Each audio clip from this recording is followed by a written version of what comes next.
Hi, I hope you're doing well. For those who don't know me, it's Ben from My Cycling Coach, where we have now helped over 500 cyclists achieve 3 watts per kilo and beyond. If you'd like to check out some of the testimonials and reviews from those riders we've helped, then please feel free to check out the link in the description and comments below. Today's topic, something I want to run through, is learning and implementing from every single ride that you do. Speaking to a lot of riders at the moment, and I actually previously used to do this a lot myself, just jump on the bike, do a ride, bring the bike home, put it in the garage, and then just get on with the rest of my day. And do the same thing every single ride. And there was a point here with my cycling, with my health and with my fitness where I was actually stuck on a plateau and didn't see any progress. So today I wanted to run through a 3-piece structure framework that you can implement to help you actually learn, do a little bit of analysis yourself, but then implement what you've learned from each ride to then actually start making progress and improve with every ride you're doing to achieve your goals both on and off the bike. So we get straight into it. 3-piece framework. The first one is just looking at your pacing, but also some data. So this could be your wattage or heart rate. So the intensity of your ride and how you've paced the ride. And as I say, using the metrics, either watts if you can track power, or heart rate if you have a heart rate monitor that you can use. Now, one thing that I can see a lot of the time, and this is really maybe looking at more endurance rides, so the longer rides that you're doing, you may find that a certain point in the ride that your power is dropping, or towards the back end of the ride that you are seeing that, maybe at the start of the ride you've gone a little bit too hard, what your efforts were, the time that you have spent in certain zones, so whether that be your power zones, your heart rate zones. Did you spend enough time in zone 2, if it's certainly a longer 100-mile ride, or did you find in the first hour, 2 hours of the ride, it was really quite fast paced and you may have gone then a little bit too hard. So then you paid for this on the back end of the ride. But as I say there, just really using that data and reviewing it after you have finished the ride, going on to Strava. Many cyclists are obviously on Strava. I imagine that you probably are on Strava yourself as well. Some great basic analysis software that they've got on there where you can look at your zone distribution, so the time that you were spending in your power and heart rate zones. You can have a look through there. You can do that on your phone, but if you've got a laptop, tablet, PC, you can go onto there and do the analysis on the screen on a desktop or something, and you will get even more access. You can really look at your power, heart rate throughout the ride. And that's what I'm saying, just spending a bit of time looking at that, thinking, okay, there may be a few climbs on the ride where you felt you maybe went a bit too hard or didn't pace yourself there. Or you may have seen that, you may have not actually pushed it up as much as you could on that climb, and you may have actually been able to improve your performance on certain climbs or parts of the ride. So, the first thing is to always just look at that power, heart rate, get yourself onto Strava. You may have some other analysis tools that you can use, like Training Peaks or Trainer Road, or any of the platforms and devices you use. Garmin, Wahoo obviously have their own analysis tools, or you can really look at your ride data there. Have a bit of a look through with each ride that you're doing, even if it's a recovery ride, because just looking at your heart rate, how that's reacted through the ride, that's going to give you even more informed data, and that's going to help you make decisions on your training for the rest of the week, training for the rest of the month, or even day to day with your training there. So that's the first part of the framework. The second part is your nutrition and your fueling. And this is a really big one, certainly. Well, if it has been a long ride, so you may have done a 100-mile with lots of climbing in it, if you found that at parts of that ride, again, your energy levels were dropping, or you got cramp at a certain point, or you may have even bonked on that ride, or just found that the last hour of that ride, you just had no energy and you were really struggling with it. This is where just going back and looking at what you took out with you in terms of nutrition, or even going back a step prior to during ride, looking at what was your pre-ride fueling like on that day, or the morning or the evening prior. What did you have? Could you have had more carbohydrates? Could you have made better choices with those carbohydrates, maybe more complex carbohydrates? Was the amount right? But then obviously during the ride as well, did you take out enough bars, gels, homemade things? Did you have a stop? Were you able to take on enough? And just looking at, do you know what? I actually felt really good on that ride. Energy was great, but make a note of that as well, because you know if that fueling strategy has worked for that ride, then you know that when you go to do a similar ride, you can implement that on the next one. And that then allows you to actually build more consistency with your fueling.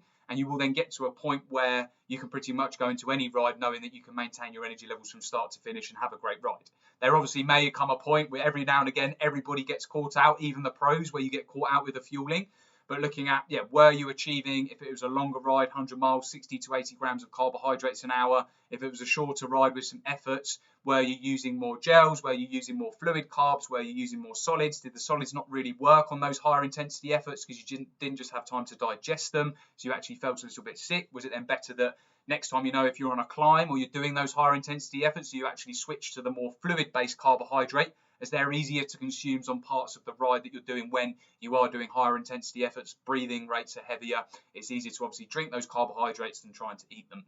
So just, second thing, look at your fueling, look at the nutrition, both pre, during, but post-ride as well. So did you find that it actually took you a day to recover, 2 days to recover, may have taken you a week to recover? But were you then hitting, protein targets? Did you, within 30 to 60 minutes of finishing the ride, have 25 to 30 grams of protein? Were you a little bit under? Were you a little bit over? What was your fueling like after the ride? Was it a good, well-balanced meal, or did you have a period where you couldn't actually eat anything for 2 to 3 hours, just in terms of practical side of things or logistics side of things? You weren't able to eat anything there. But again, just looking at that, analysing it, will then allow you to actually get really a bulletproof fueling plan in place that will then work for every ride. But then also you will get to the point with your nutrition and fueling where you can then start to adjust it to the specific or the different types of rides you're doing. So if it is some high intensity structured intervals, if it is a longer 100-mile endurance ride, if you are then doing any multi-day events where you're riding back to back over a number of days, working on that nutrition, analysing that fueling, combining that then with the training, the training, but also the watts and heart rate stats is really going to help you there, because if you see that power or heart rate was obviously affected at the end of the ride, this could have also been down to nutrition. The third thing then is the hydration and electrolyte intake. Another really big one, important one to go back and look at. Were you taking on enough fluid? What were your sweat rates like? Maybe weigh yourself in the morning before you go out on the ride. Weigh yourself when you come back from the ride. You can then actually see how much fluid that you've lost. If you've lost too much fluid, you then see that, you may have actually wanted to drink a bit more. So really, any ride, 500 millilitres of fluid per hour is sort of the minimum that you want to be targeting. Were you at that? A lot of riders I speak to, they're nowhere near that. They're well below it. And then they are really struggling with cramp or dehydration, which is then really affecting them towards the end of the ride. How do we know that that's affecting you towards the end of the ride? Well, one, obviously you're not feeling great at the end of the ride, but two, using that watt and heart rate data, you will then see that heart rate may have actually started to really elevate beyond normal levels when you're dehydrated. But you may then also see that obviously power was dropping off as well. Could also be down to dehydration, so really important there. And then on this, it's then looking at your electrolyte intake as well. So it's really important that you're obviously staying hydrated, but you are also combining the hydration and the fluid that you're taking in. You're also including some electrolytes with that as well. So certainly sodium, potassium, calcium, magnesium, that you're including those with that, because again, there is some research out there, evidence that, cramp, one of the primary causes of cramp is dehydration and a negative electrolyte imbalance. So it's really important. Again, did I actually have any electrolytes with me? No, I didn't. Okay, let's try that on the next ride. Let's try having some electrolytes now. Let's incorporate that in. Let's increase the nutrition, so the carbohydrate amounts per hour, and then using that, the watts, the heart rate, using that data there to really make those then informed decisions for your next ride. Which the biggest thing for me actually with this is making those informed decisions, which then eventually are going to allow you to build really good habits with your training, with your nutrition, your hydration and electrolyte intake, as I say, because we want to get it to the point where you don't have to think about it as much, and you will know, right, tomorrow I'm going out and doing 100 miles. The night before, you'll say, right, I'm taking out this amount of carbohydrate with me.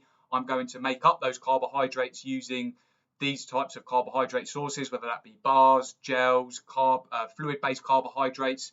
I know that these are my power targets. I'm now really familiar with my training zones. Getting really familiar with your training zones is so important, because then that will really help you pace the ride. Because you've looked at this, you've analysed it in training, you've looked at, I know where my watt targets are, I know what my heart rate, where I want it to be when I'm going through the ride to help pace my effort. And then also, knowing that you're just in that routine of drinking enough on your ride and including the electrolytes with that as well. So I just really wanted to go in today. You can learn so much, no matter how experienced you are. The pros, the best riders in the world, they are also learning from every single ride they do.